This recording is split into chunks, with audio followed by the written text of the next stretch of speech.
माननीय केंद्रीय कृषि मंत्री तथा अन्य केंद्रीय मंत्रीगण, बिहार के मंत्रीगण एवं कार्यक्रम में उपस्थित सभी लोगों का मैं हार्दिक अभिनंदन करता हूं।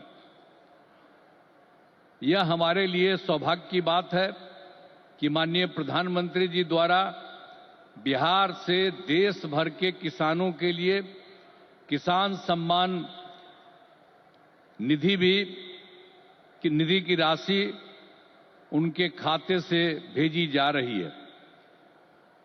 इसमें बिहार के 76,000 से अधिक किसान भी शामिल हैं। यह केंद्र सरकार की बहुत महत्वपूर्ण योजना है, जिसमें सीधा फायदा किसानों को मिल रहा है।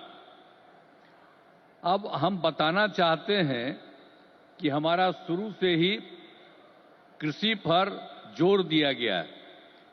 इसके लिए कृषि रोड मैप बनाकर कृषि विकास कार्यक्रम चलाए गए और वर्तमान में चौथे कृषि रोड मैप काम चल रहा है। कृषि रोड मैप लागू करने से कृषि का उत्पादन काफी बढ़ा है।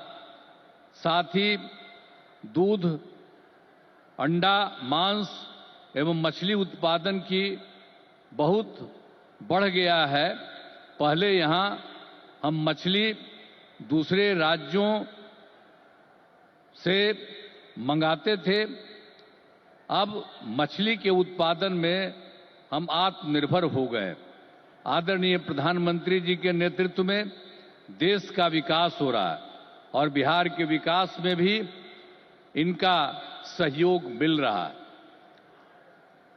पिछले बजट में, अब जो पिछला बजट इन्होंने इस बार के चुनाव में शुरू हुआ, आर्थिक सहायता के रूप में सड़क, उद्योग, स्वास्थ्य, पर्यटन, बाढ़ नियंत्रण के लिए बड़ी राशि देने की घोषणा की गई। अब इस वर्ष के बजट में भी बिहार में मखाना बोर्ड, ग्रीन फील्ड एयरपोर्ट की स्थापना, पश्चिमी कोसी नगर के लिए वित्तीय सहायता, राष्ट्रीय स्तर के 7 प्रसंस्करण संस्थान की स्थापना एवं पटना ITI के विस्तार की घोषणा की गई। यानी पिछली बार सरकार बनी तो उस बार भी उन्होंने बहुत जगह, 5 जगह विशेष तौर पर खास करके, और इस बार तो और कई जगहों पर इन्होंने काम किया। तो इसीलिए इन सब चीजों के बारे में हम आदरणीय प्रधानमंत्री श्री नरेंद्र मोदी जी को हृदय से मैं उनका अभिनंदन करता हूं, धन्यवाद देता हूं। अब बिहार की प्रगति में केंद्र का सहयोग सराहनीय है।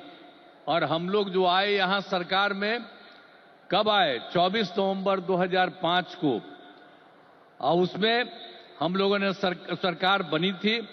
तब से हम लोग बिहार के विकास में लगे हुए हैं और सभी क्षेत्रों में तेजी से विकास हो रहा है। लेकिन याद है ना, जब हम लोग आए थे पहली बार सरकार में, तो उस समय क्या स्थिति थी आप जानते हैं। शाम के बाद कोई घर से बाहर नहीं निकलता था। ये बुरा हाल है। जगह जगह लोग तरह तरह की बात करते, लेकिन जो लोग भी शासन में थे, तो आप समझिए शाम में भी घर से बाहर नहीं निकलते थे। और साथ में समाज में कितना विवाद होता था। हिंदू मुस्लिम का भी झगड़ा वो लोग करते रहते थे। वोट मुस्लिम का ले लेते, लेकिन झगड़ा करते रहते थे, होते रहता था। अब पढ़ाई का हाल खराब था, इलाज का पूरा इंतजाम नहीं था उन लोगों के टाइम में, सड़कें बहुत कम थी और जो थी उसका बुरा हाल था। अब बिजली तो बहुत कम थी, देहाती इलाकों में कहां कोई बिजली थी। अरे पटना राजधानी वहां पर बिजली जो लगाए रहते थे उसमें क्या था, मुश्किल से 8 घंटा बिजली होता था। यही हालत था उस समय का। और उसके बाद हम लोगों ने कितना काम किया, किसी प्रकार का अब डर नहीं है। राज्य में प्रेम, भाईचारा और शांति का माहौल है। सभी क्षेत्रों में जैसे शिक्षा, स्वास्थ्य, सड़क, बिजली, पानी पर काफी काम किया जाता है। और 2005-06 में राज्य का बजट मात्र 28,000 करोड़ रुपया था। तो